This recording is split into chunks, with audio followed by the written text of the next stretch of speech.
The anxious generation. What children need to do in childhood. Have you noticed how much social interactions have changed since smartphones became common? Absolutely. It seems like kids are more glued to their screens than ever before. Right. In 2007, texting was limited and mostly one on one. Now, it's like they live in a digital world. I read that by 2015, many adolescents spent most of their waking hours on their phones, interacting online instead of in person. Exactly, and this shift could impact their social skills and emotional development. That makes sense. It seems like they miss out on important face-to-face interactions. Definitely. Social life is crucial for building relationships and learning empathy. Slow growth childhood. It's fascinating how human children grow at such an unusual pace compared to other species. Absolutely. Unlike chimpanzees, who grow steadily and reach maturity quickly, our kids grow fast, then slow down, and then have another growth spurt during puberty. Right, and by age 5, a child's brain is already about 90% of its full size. That's pretty remarkable. It is. This long childhood likely evolved to allow for cultural learning, which is essential for our survival as a species. Exactly. As we started using tools and cooking with fire, our brains grew bigger while our jaws and guts got smaller. And this change meant that those who could learn and adapt were more successful than the strongest or fastest individuals. So, the extended childhood gives kids time to learn from their environment and their community, right? Yes, it's like a cultural apprenticeship, allowing them to absorb knowledge before they are treated as adults. And it's interesting that evolution has also given children motivations for free play, attunement, and social learning. Indeed. But nowadays, kids are often drawn into the virtual world, instead of engaging in unsupervised play, which can impact their learning. Free play. Have you ever thought about how vital play is for children? Absolutely. I've read that play is actually the work of childhood. Right. Studies show that young mammals, including humans, need to play to wire up their brains properly. That's fascinating. It seems like play helps with social, cognitive, and emotional skills. Exactly. Without play, children can come out socially and emotionally impaired. I heard that through play, children learn essential skills for adulthood, like cooperation and conflict resolution. Yes, and they learn from trial and error in a low-stakes environment, which is crucial for their development. So, free play is really about children directing their own experiences, right? Exactly. Peter Gray defines it as activity chosen and directed by the participants for its own sake. That makes sense. I guess physical play with other kids is the best kind for their growth. Indeed, it teaches them about risks and how to take care of themselves and each other. And mistakes during play aren't costly, which helps them learn without fear. A play-based childhood involves kids interacting in real-world environments, fostering relationships and social skills. This is backed by anthropological reports from Gray. That makes sense. But what about the rise of smartphones and social media? How does that fit in? Great question. The shift to phone-based childhoods has led to a decline in unstructured playtime. Surveys show that time spent with friends dropped significantly when smartphones became popular in the early 2010s. So, what are the consequences of this shift? The consequences can be significant. Adolescents are becoming brand managers of their own lives on social media, which can lead to anxiety and chronic social comparison. Attunement. Attunement is crucial for children, especially in their early years. Really? How does that work? Well, children are wired to connect with adults through shared emotions and movements. It starts with simple games of turn taking. That makes sense. I've noticed how much my child laughs when I play with them. Exactly. Those interactions create a feedback loop that fosters attachment. Infants can mimic facial expressions, which is vital for bonding.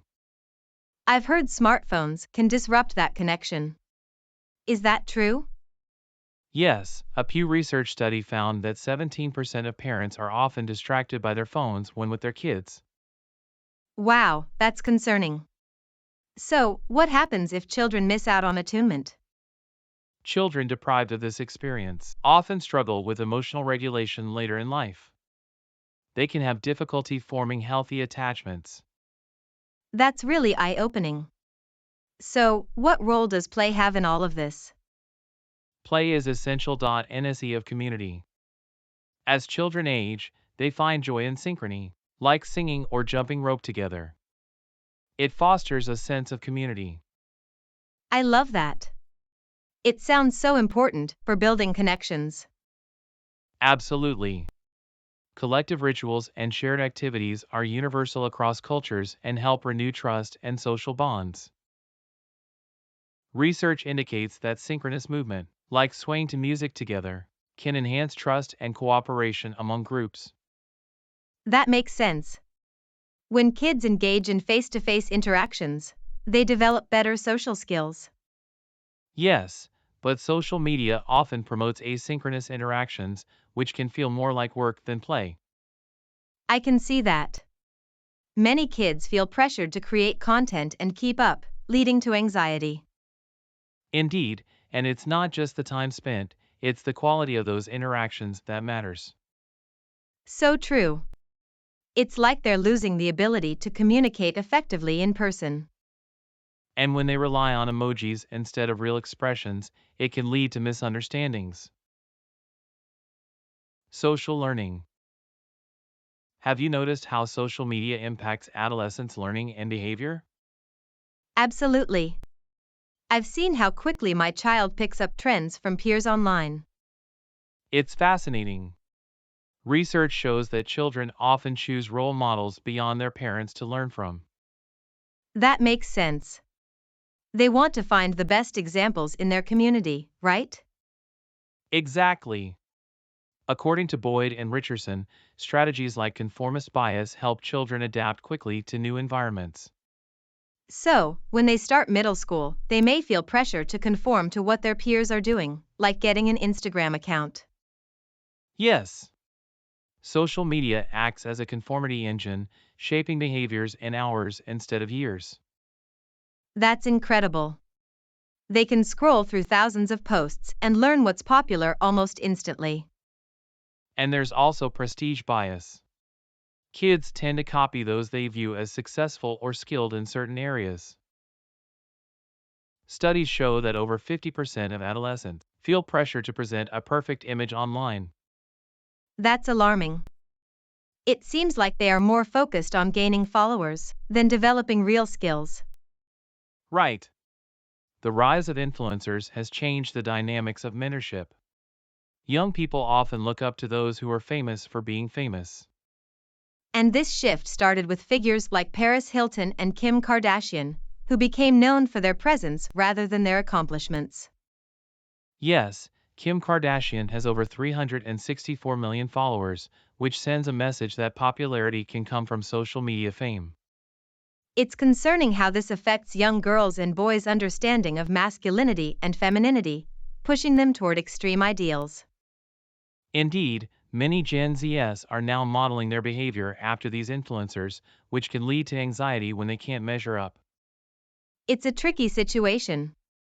The very platforms designed for connection might be undermining real-life relationships and mentorship opportunities. Exactly, the ancient link between excellence and prestige is being severed, and that can have long-term implications for their development. Expectation brains and sensitive periods.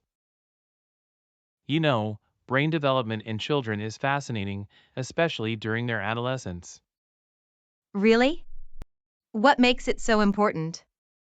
Well, it's often referred to as experience expectant development.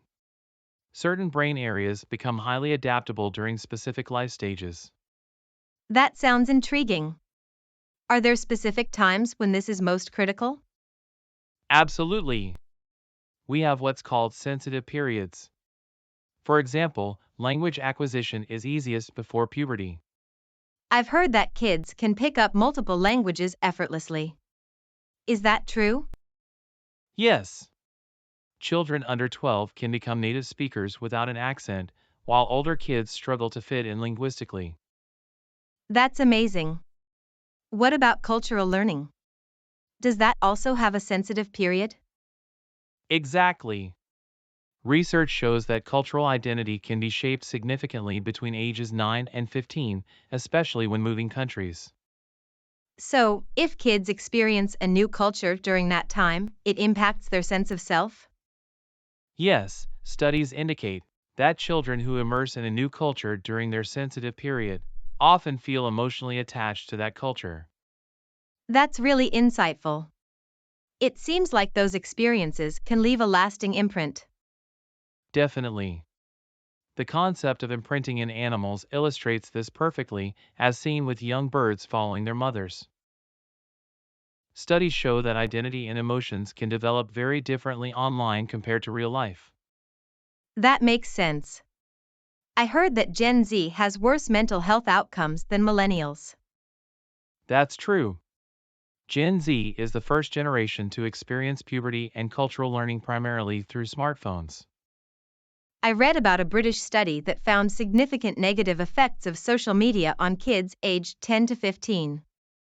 Yes, the study led by Amy Orban highlighted that younger teens are more negatively impacted by social media use. So, for girls, the worst years seem to be between 11 and 13, right? Correct.